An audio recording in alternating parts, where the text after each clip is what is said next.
You're listening to the Grand Army of the Public Broadcast.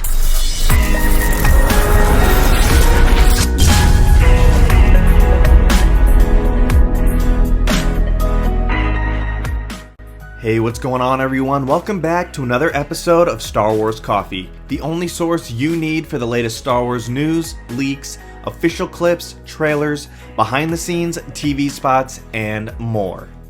Standard Jedi mission protocol.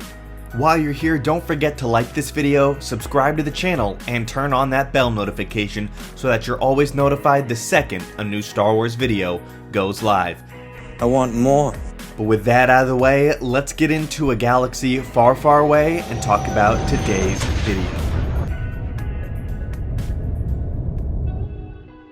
In today's video, we are taking a look at the Acolyte as Amanda Stenberg has finally shared something. We finally have a pull quote from her from a fashion magazine, believe it or not, called Meet Amanda Stenberg, Star Wars New Hope. A little play on words there.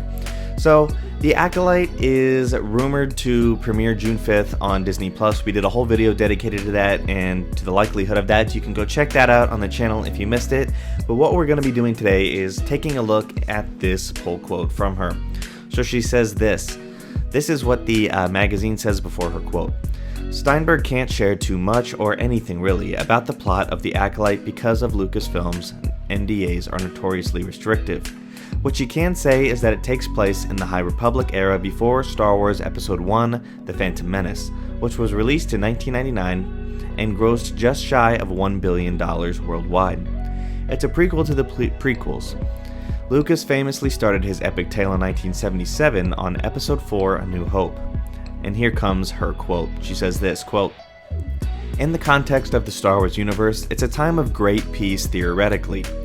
It's also a time of an institution, and it's a time in which conceptions around the Force are very strict. And I think what we're trying to explore within our show is when an institution has a singular conception of how power can be used, we try to provide a lot of different perspectives and answers to that question. The idea is kind of honor the ethos of Star Wars and the ideas around the Force, and also challenge them, hopefully harmoniously." So there's not really a whole lot shared that we didn't really already know, just kind of her putting her spin on it. The most interesting thing I think when it comes to that is the hopefully harmoniously. So challenging the power of the Force without actually challenging the power of the Force. They're going to be walking that line to kind of figure out where these rules really lie and how strict I guess they really are going to be, which will be interesting to see given the time period that we find ourselves in the High Republic era.